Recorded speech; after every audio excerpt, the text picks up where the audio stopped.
देखिए, आखिर नीतीश के लिए क्यों जरूरी हो गई है भाजपा, यहाँ ये आपको समझाने की कोशिश करते हैं।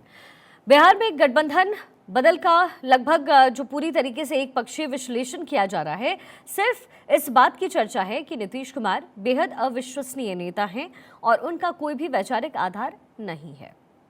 लालू प्रसाद और उनके बेटे तेजस्वी यादव की राजनीति को बेहतर और परिपक्व बताया जा रहा है। ये भी कहा जा रहा है कि नीतीश की राजनीति सिर्फ मुख्यमंत्री की कुर्सी पर बने रहने के लिए होती है।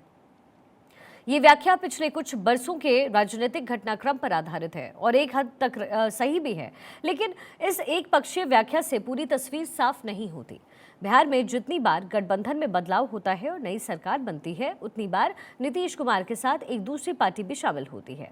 आज अगर आरजेडी और कांग्रेस को छोड़ करके नीतीश ने भाजपा के साथ सरकार बनाई, तो इस पूरे घटनाक्रम का विश्लेषण नीतीश की राजनीतिक मजबूरी के नजरिए से भी की जानी चाहिए। नीतीश को लग रहा था कि अगर भाजपा की 2024 की संभावनाओं को कहीं से नुकसान हो सकता है तो वो बिहार है, और नुकसान पहुंचा सकने की हैसियत वाले नेता नीतीश कुमार हैं। इसलिए आरजेडी और जेडीयू के बीच के विवाद को भांपकर नीतीश ने भाजपा के साथ फिर से तालमेल के लिए कदम बढ़ा दिया।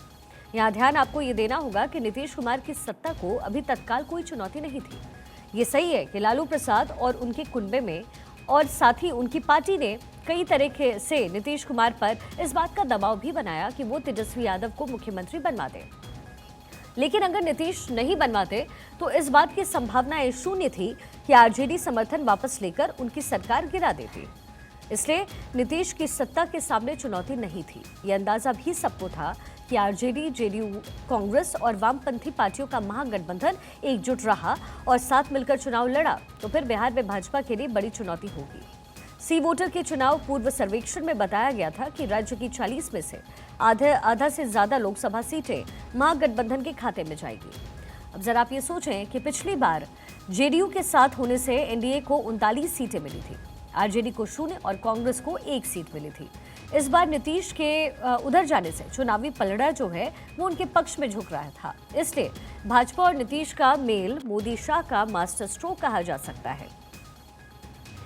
मोदी शाह की रणनीति ने बिहार के सारे समीकरण को बदल दिया है और महागठबंधन लगभग खत्म होने के कगार पर पहुंच गया है। दरअसल एक और आंतरिक सर्वेक्षण की खबरें सामने आ रही है, जिसके मुताबिक बिहार में अत्यंत पिछड़ी जातियों का समर्थन नीतीश कुमार के प्रति कायम है।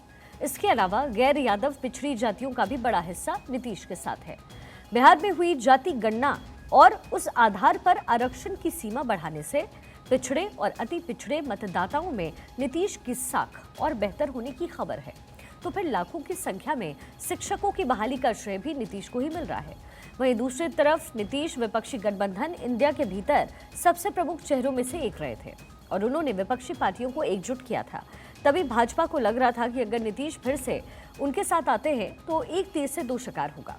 पहले तो विपक्षी गठबंधन इंडिया का अभियान पंक्चर होगा, और वो भी तब जब राहुल गांधी की भारत जोड़ो न्याय यात्रा बिहार पहुंचने वाली है। और दूसरी तरफ बिहार में भाजपा का रेनबो समीकरण बहुत मजबूत हो जाएगा। ध्यान रहे, भाजपा के साथ चिराग पासवान और जीतन राम मांझी पहले हैं, यानी दलित और महादलित दोनों के सबसे महत्वपूर्ण नेता भाजपा के साथ हैं। इस तरह मोदी शाह की रणनीति के चलते अब लोकसभा में 400 पार का नारा साकार होता नजर आ रहा है।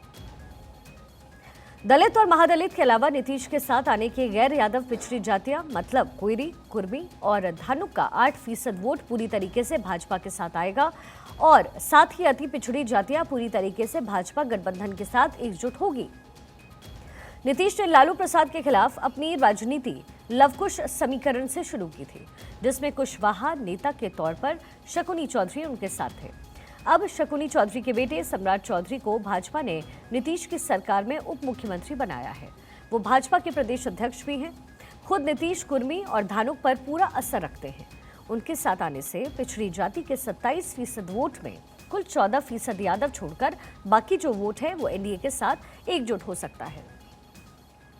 यानी जाति गणना के मुताबिक बिहार में 36% अति पिछड़ी जातियां हैं, जिनमें 8% के करीब जो हैं वो मुस्लिम हैं, और उससे अलग भी अगर आप कर दें तो बचे हुए 28% वोट में एनडीए को चुनौती नहीं दे पाएंगे।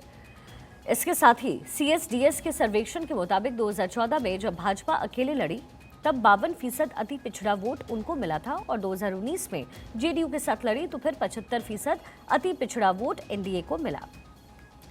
अब अगर आप इसको कुल देखें तो इस तरीके से नीतीश के साथ आने से गैर यादव पिछड़ा वोट का जो बड़ा हिस्सा है और अति पिछड़ा वोट का लगभग समूचा हिस्सा एनडीए की ओर जा सकता है।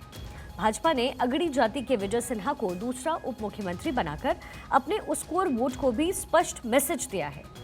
नीतीश ने 1994 से लालू विरोध की राजनीति शुरू की और उनके और उनकी पत्नी के शासन को जंगल राज बताकर लड़ाई लड़ी गई।